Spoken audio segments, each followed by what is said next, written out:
Hi guys, तर आज आपण खूप इंटरेस्टिंग आणि झटपट होणारी अशी स्नॅक्सची रेसिपी बघणार आहोत। हे स्नॅक्स इतके छान होतात की मी तुम्हाला एक्सप्लेनसुद्धा करू शकत नाही। माझ्या छोट्या बहिणीला मी ट्रिपला जाताना हे स्नॅक्स बनवून दिले होते आणि तिला व तिच्या फ्रेंड्सना हे इतके आवडले की ती घरी येऊन मला म्हणते, दीदी हीच रेसिपी तू नक्की पोस्ट कर आणि तीच रेसिपी मी आज तुमच्यासोबत देखील शेअर करते। नक्की करून पहा, मला खूप आवडतील। तर त्यासाठी सर्वात आधी तुम्ही कढईमध्ये 2 टेबलस्पून ऑइल ॲड करा। त्यामध्ये 2 टेबलस्पून व्हाईट तीळ ॲड करा। 1 टेबलस्पून जिरे ॲड करून चांगले असे भाजून घ्या आणि त्यानंतर त्यामध्ये तुम्ही चिली फ्लेक्स आणि ऑरेगॅनो ॲड करा। 1 पॅकेट मॅगी मसाल्याचा ॲड करा। 1 ग्लास पाणी त्यामध्ये घाला आणि 1 चीज क्यूब घाला। चीज क्यूब ऑप्शनल आहे, तुम्हाला हवं असेल तर घाला, पण याने खरंच सांगू तर टेस्ट खूप एनहान्स होते। तर तुमच्याकडे असेल तर तुम्ही त्याच्यामध्ये नक्की ॲड करा, खूप छान लागतो हा टेस्ट त्याच्यामध्ये।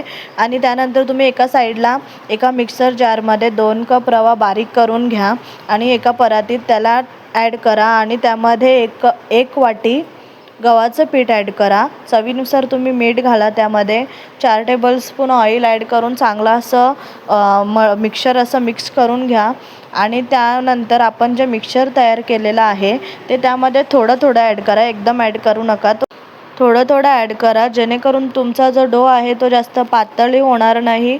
याची काळजी तुम्ही घ्या, कारण की आपल्याला हा डो एकदम मिडियम असा ठेवायचा आहे, जेणेकरून त्यामध्ये थोडासा असा मॉइश्चर राहील रवा भिजण्यासाठी। बाकी आपल्याला जास्ती पातळ करून ठेवायचं नाही, त्यामुळे जे स्नॅक्सची जी कन्सिस्टन्सी आहे ती बिघडण्याची शक्यता असते। सो व्हिडिओमध्ये तुम्हाला जसं दिसत आहे तसंच तुम्ही फॉलो करा।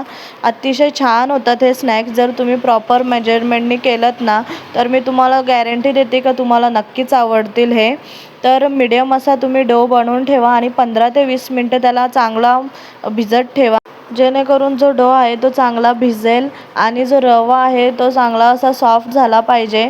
आणि 15 ते 20 मिनटानंतर तुम्ही काय करा, तर एका पोळीपाट लाटण्यावर ते चांगले असे पेढे बनवून घ्या आणि त्याची मीडियम अशी, जास्ती पातळ करू नका पोळी, मीडियम अशी पोळी लाटा आणि मी लांब स्टिक्स सारखा शेप दिलेला आहे त्यांना।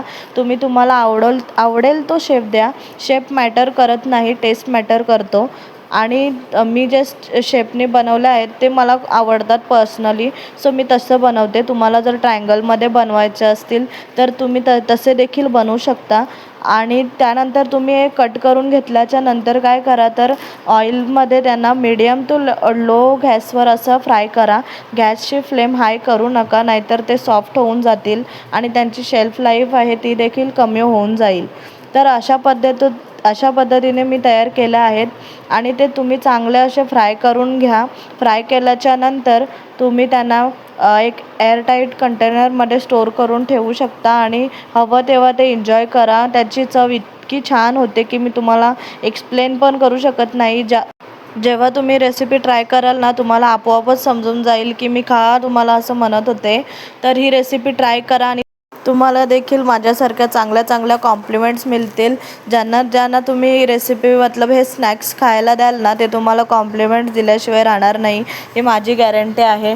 तर ही रेसिपी ट्राय करा आणि अशाच चांगल्या रेसिपीजसाठी आपल्या लॉ विथ शेफ या चॅनलला सबस्क्राईब करून ठेवा, कारण की आता मी अजून चांगल्या अशा स्नॅक्सची रेसिपी पोस्ट करणार आहे, तर त्या तुम्हाला सर्वात आधी मिळण्यासाठी so do subscribe my channel, and that's it for today. So thanks everyone for watching my videos. See you soon on next vlog. Okay, bye bye.